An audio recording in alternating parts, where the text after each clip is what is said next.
Latvijas valstī 18. novembrī 107 gadi. 107 izcils personības, izcili Latvijas cilvēki stāsta man, kas viņiem ir Latvija. Un šoreiz man šo jautājumu atbildēs viens no izcilākiem pasaules ortopēdiem. Izcils latviešu ārsts Bostonā, bet patiesībā dziļi un izjust latvietis, kurš ļoti daudz palīdzējis Latvijai. Profesors Bertrams Zariņš. Bertram, izstāst man, ko tev nozīmē Latvija? Nu, es piedzimu Latvijā.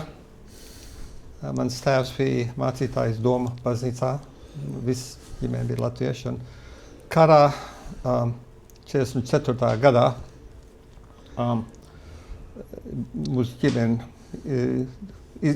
nolēma izbēgt. Krievi uzbruka. Mūsu ģimene, man bija brālis 9 mēnešu vecs, māsa 3 gadu. Aizbraucu uz Jūrmalu, uz Saunagas rajonu. Mans tēvs aizgāja uz Doma baznīcu, kur viņš bija mācītājs, noturēja pēdējo dievkalpojumu.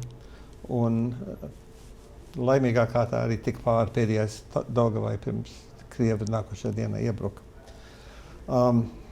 Mēs ar laiviņu izbēgam uz Zviedriju, un tad 47. gadā mans tēvs tika aicināts Ņujorkā draudzes mācītājs tādā mazā latviešu luterāņu baznīcā. Un tā kā mēs pārcēlāmies 46. gadā uz Ņujorku, un tur es uzāku Ņujorkas latviešu draudzes namā, latviešu vidū un tā tālāk. Mums nekāds sakars ar Latviju nevarēja būt. Bija dzels aizkars, un tas nebija bīstam mūsu radiem, ja mēs sakarā tā kā mums nulles sakara bija. Un tā, bet es visu laiku dzirdēju par Latviju. Tur ir balts smilts Jūrmalā, tur ir prieži meži. It kā raksturo debesis. Tur kaut kas brīnišķīgs ir, bet tur nevar braukt. Tas nav īsts. Bet 87. gadā es dabūju ielūgumu. Tad Viktora Kalnbērs atbraukt uz Latviju. Un tas bija Padomes Savienības laikā, un lai piedalīties vienā Padomes Savienības ortopēdu un traumatoloģijas konferencē. Un es atbraucu, un pirmoreiz spēju soli uz Latvijas zemes, tas bija pārdzīvojums pats par sevi. Un mēs braucam iekšā no Lidoska, un viss ir krievisks, un tā mēs redzēju vienā veikaliņā zīmes, teica piens. Es teicu, wow, šitā ir Latvija. Un es redzēju tikai to vārdu piens. Un tad es satiku savus radus, kas bija Sibīrijā uzauguši. Un manā vecumā, tā kā mēs bijām izbraukuši, bet viņi visi bija Sibīrijā un tagad atpakaļ Latvijā. Un man brālēns izvilka no skapa vienu sarulētu, 3 vai 4 sarulēts liels papīra gabals, kas bija 30. gados mūsu ģimenes vēsturi uzrakstīta. Mans onkulis bija kādu istabu izdevis vienam vācu studentam, kas arhīvā strādāja. Viņš teica, nav jāmaksā šeit īri, bet aizēja izpēt mūsu ģimenes saknes. Viņš kārtīgs vācu students izgāja visās baznīcās Latvijā un no baznīcas grāmatām izrakstīja mūsu ģimenes vēsturi no 1600 gadiem. Es paskatījos uz to. Es pat nezināju, kāda jēga, kad man kaut kāda aizmugurna vai vēsture. Un tas man bija pavisam kaut kas jauns. Un man vectēvs bija mācītājs Mārtiņa draudzē Agīnas kalnā Pārdaugavā un aizgāju uz viņu kapsētu, redzēju. Tā kā es uzreiz redzēju, man ir kaut kādas saknes. Un es domāju, tas bija man tā kā varēja teikt, acis vaļā kaut kas, kas es nekad nezināju, kad man ir kaut kādas saknes Latvijā. Un, kopš tā laika mēs braucam atpakaļ, un sieva ir latvieta, un mūsu dēli runā latviski. Bet tā kā es neesmu aizmirsis, no kurienes es nāku. Jebkurā gadījumā tu radīji Latvijas ārstu kongresu, kas bija viens no būtiskākajiem pasākumiem, kas mainīja latviešiem domāšanas veidu. Mēs bijām brīvi pēkšņi. 87. gadā es saņēmu to vēstuli, vai jūs varat atbraukt uz Latviju un uz kongresu. Un es, protams, nezināju, kad es pat varu braukt. Tā kā es atbraucu.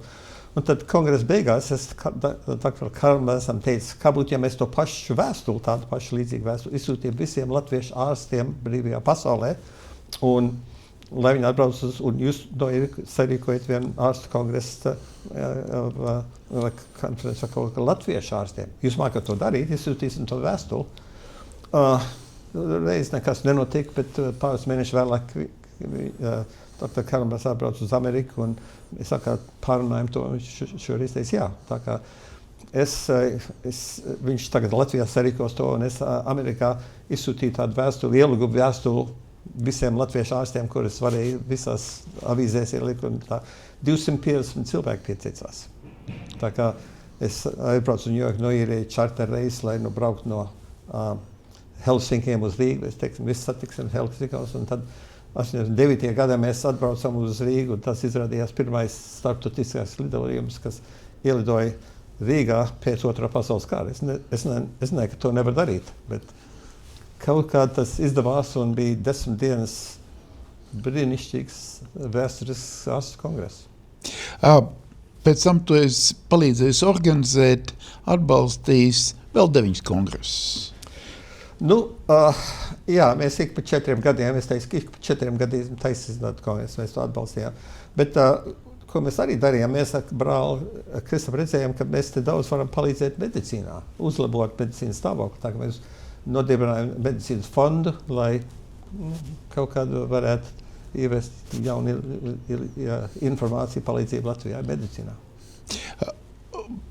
Tagad tu esi ļoti daudz darījis medicīnas fondu, un ne tikai Latvijai, bet arī Ukrainai. Kā tu izjūti, kā amerikānis Latvijas situācija, kad ir jāpalīdz Ukrainai? Es nevaru par visiem amerikāņiem neko teikt. Es domāju, ir daudz, kas domā, bet tagad pēc pāris gadiem drusku sāk aizmirst un tā tālāk, bet mēs neesam aizmirsuši tā kā. Vai tu varētu, kad vēlēji savai dzimtenei, Latvijai? Es domāju, turēties stipri, kā viņi tagad jau ir. Un viss te nav tik viegli, jo mēs jau zinām, ka draudi ir visur, bet es ticu, ka Latvija būs, un tāpēc es šeit esmu.